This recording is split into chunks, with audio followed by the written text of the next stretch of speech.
20 জানুয়ারি president হিসেবে দায়িত্ব নেওয়ার পর থেকেই শিকাগো, নিউ ইয়র্ক, ডেনভার ও লস অ্যাঞ্জেলেস সহ যুক্তরাষ্ট্রের বিভিন্ন শহরে অভিযান পরিচালনা করছে ট্রাম্প প্রশাসন। দেশটিতে বসবাসের বৈধ কাগজ নেই, অর্থাৎ অনথিভুক্ত অভিবাসীদের বিরুদ্ধে গ্রেপ্তার অভিযান সম্প্রসারণ হচ্ছে প্রতিনিয়তই। এতে কয়েকদিনেই আটক মানুষের সংখ্যা ছাড়িয়েছে হাজারের ঘর। এর মধ্যে অপরাধীদের পাশাপাশি রয়েছেন নিরপরাধীরাও। এমন অভিযানের প্রভাবে কিছু এলাকায় আতঙ্ক ছড়িয়ে পড়ছে অভিবাসীদের মধ্যে। অনেকে কাজে যেতে ভয় পাচ্ছেন, কেউ কেউ সন্তানদের স্কুলে পাঠানোও বন্ধ করে দিয়েছেন। 28 জানুয়ারি হোয়াইট হাউসের প্রেস সেক্রেটারি ক্যারোলিন লেভিট বলেছেন, অপরাধীদের গ্রেপ্তারকে অগ্রাধিকার দেওয়া হবে, তবে যেসব মানুষ অবৈধভাবে যুক্তরাষ্ট্রে অবস্থান করছে তাদের কাউকে বাদ দেওয়া হবে না। ট্রাম্প দ্বিতীয়বার হোয়াইট হাউসে ফেরার পর থেকে এখন পর্যন্ত 3,500-এরও বেশি অনথিভুক্ত অভিবাসী গ্রেপ্তার হয়েছেন। অভিবাসন ও শুল্ক প্রয়োগ সংস্থা ICE এর প্রকাশিত দৈনিক পরিসংখ্যান অনুযায়ী এর মধ্যে শুধুমাত্র 28 জানুয়ারি গ্রেপ্তার হয়েছেন 1000-এরও বেশি। 27 জানুয়ারি 969 জন এবং 26 তারিখ 1179 জন। তুলনামূলকভাবে 2024 অর্থবছরে যখন সাবেক প্রেসিডেন্ট জো বাইডেন ক্ষমতায় ছিলেন, তখন গড়ে প্রতিদিনে মাত্র 310 জনকে গ্রেপ্তার করা হয়েছিল বলে সংস্থাটি জানিয়েছে।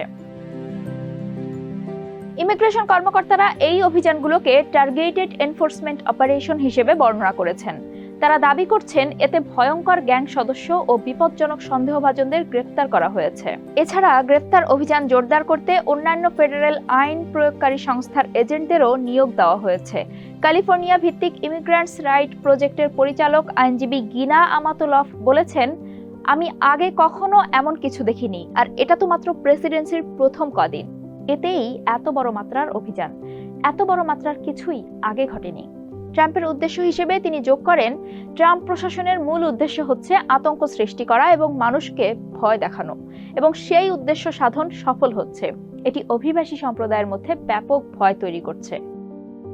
হোয়াইট হাউস এবং ICE কিছু গ্রেপ্তারের ছবি প্রকাশ করেছে, যেখানে সন্দেহভাজনদের ছবি, তারা কোন দেশ থেকে এসেছে এবং তারা কি ধরনের অপরাধ করেছে সেসব তথ্য দেওয়া হয়েছে।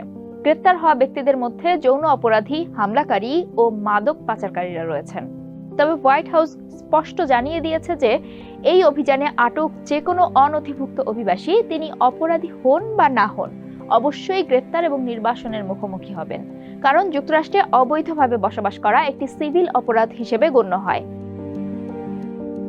চলতি সপ্তাহের শুরুতে হোয়াইট হাউসের প্রেস সেক্রেটারি ক্যারোলিন লেভিট দাবি করেন যে তাদের সবাই অপরাধী, কারণ তারা আমাদের দেশের আইন ভঙ্গ করেছে, তাই এই প্রশাসনের দৃষ্টিতে তারা সবাই অপরাধী।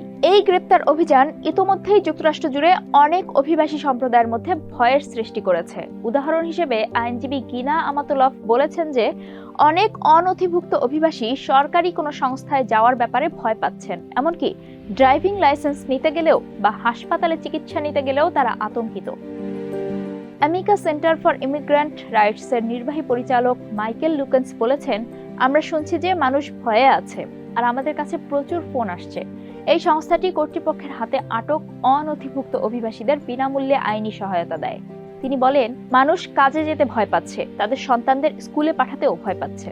পাশাপাশি ট্রাম্প প্রশাসন তার সংস্থার কর্মীদের আটক কেন্দ্রে প্রবেশ করে বন্দীদের সাথে দেখা করার চেষ্টাও বাধাগ্রস্ত করেছে। এটাই হোয়াইট হাউস চায়, মানুষের মধ্যে ভয় ঢুকিয়ে দেওয়া, যাতে তারা দেশ ছেড়ে চলে যায়। যারা এই ভয় অনুভব করছেন তাদের মধ্যে একজন হলেন গ্যাব্রিয়েলা, যিনি বলিভিয়া থেকে এসেছেন। মাত্র 20 বছর আগে তিনি যুক্তরাষ্ট্রে প্রবেশ করেন। তখন পাচারকারীর গাড়ির বুটের মধ্যে ভুট্টার শুকনো খড় দিয়ে লুকিয়েছিলেন তিনি। মেরিল্যান্ডে এখন তিনি একজন গৃহ পরিচারিকা হিসেবে কাজ করেন। ট্রাম্প নির্বাচিত হওয়ার পর প্রথমে তিনি খুব একটা চিন্তিত ছিলেন না। তিনি ভেবেছিলেন ট্রাম্প শুধু অপরাধীদের টার্গেট করবেন এবং অনেক অভিবাসী ভালো অর্থনৈতিক পরিস্থিতির সুবিধা পাবেন। কিন্তু প্রশাসনের মাত্র 9 দিন পার হতে না হতেই তিনি ও তার প্রতিবেশীরা আতঙ্কিত হয়ে পড়েছেন, কারণ তারা দেখেছেন যে ICE তাদের আশপাশের এলাকায় অভিযান চালাচ্ছে। তিনি বলেন, আমাদের বিল্ডিং এর অনেক মানুষ তাদের সন্তানদের স্কুলে পাঠানো বন্ধ করে দিয়েছে, এখন কেউ গির্জায়ও যাচ্ছে না, আমরা এখন শুধু অনলাইনে প্রার্থনা দেখছি। গ্যাব্রিয়েলা আরো বলেন, তিনি ইতোমধ্যেই তার জিনিসপত্র গুছিয়ে রাখতে শুরু করেছেন, যাতে যদি তাকে গ্রেপ্তার করে নির্বাসিত করা হয় তাহলে তার পরিচিত কেউ যেন সেগুলো বলিভিয়ায় পাঠাতে পারে। আরেকজন অনথিভুক্ত অভিবাসী মেক্সিকোর নাগরিক কার্লোস, যিনি নিউ ইয়র্ক সিটিতে থাকেন। তিনি বিবিসিকে বলেছেন যে গ্রেপ্তার আতঙ্ক অনেককে লুকিয়ে থাকতে বাধ্য করেছে। আমরা শুনেছি যে আইসি আমার কাছাকাছি একটি বিল্ডিং এ এসেছে। তার ছেলে নিউ ইয়র্কে জন্ম নেওয়া একজন মার্কিন নাগরিক। গ্যাব্রিয়েলার মতো কার্লোসও শুরুতে ট্রাম্পের নির্বাচনী জয়ে কিছুটা আশাবাদী ছিলেন এবং মনে করেছিলেন যে ট্রাম্পের অর্থনীতি শক্তিশালী করার ও মূল্যস্ফীতি কমানোর প্রতিশ্রুতির কারণে তিনি পরোক্ষভাবে উপকৃত হতে পারেন। তিনি বলেন, এটা সত্যিই ভীতিকর। আমি যতটা সম্ভব রাস্তায় বের হওয়া এড়িয়ে চলছি। আমি অপরাধীদের গ্রেপ্তার করা নিয়ে কোনো সমস্যা দেখি না, কিন্তু আমরা বারবার শুনছি যে সাধারণ কর্মী মানুষদেরও ধরে নিয়ে যাওয়া হচ্ছে। এখনো স্পষ্ট নয় যে গ্রেপ্তার হওয়া ব্যক্তিদের মধ্যে কতজনের অপরাধমূলক ইতিহাস রয়েছে এবং কতজনকে ট্রাম্প প্রশাসনের প্রথম মেয়াদে পরোক্ষ বা কলেটারাল গ্রেপ্তার হিসেবে বিবেচনা করা হতো। এনবিসি নিউজের এক প্রতিবেদনে বলা হয়েছে, ২৬ জানুয়ারির গ্রেপ্তারকৃতদের মধ্যে মাত্র ৫২% ছিল অপরাধমূলক গ্রেপ্তার বলে প্রশাসনিক কর্মকর্তারা জানিয়েছেন। এক প্রেস ব্রিফিংয়ে এই সংখ্যা সম্পর্কে জানতে চাইলে প্রেস সেক্রেটারি ক্যারোলিন লেভিট বলেন, যেই আমাদের দেশের আইন ভঙ্গ করেছে সেই অপরাধী। আইসিই এর এই অভিযান ট্রাম্প প্রশাসনের বৃহত্তর পরিকল্পনার একটি অংশ, যার মাধ্যমে অনথিভুক্ত অভিবাসীদের বিরুদ্ধে কঠোর ব্যবস্থা নেওয়া হচ্ছে।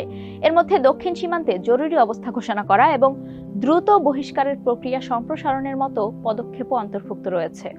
ট্রাম্প তথাকথিত লাকেন রাইলি অ্যাক্ট নামের একটি আইনে স্বাক্ষর করেছেন, যেটা অনুসারে চুরি বা সহিংস অপরাধের অভিযোগে গ্রেপ্তার হওয়া অনথিভুক্ত অভিবাসীদের বিচার শেষ না হওয়া পর্যন্ত কারাগারে আটক রাখতে হবে। এই বিলের নামকরণ করা হয়েছে লাকেন রাইলির নামে, যিনি জর্জিয়ার একজন নার্সিং শিক্ষার্থী ছিলেন এবং গত বছর একজন ভেনেজুয়েলীয় নাগরিকের হাতে তিনি নিহত হন। এই বিলটি কংগ্রেস গত সপ্তাহে অনুমোদন দিয়েছে, যা ট্রাম্প প্রশাসনের জন্য একটি প্রাথমিক আইনগত সাফল্য।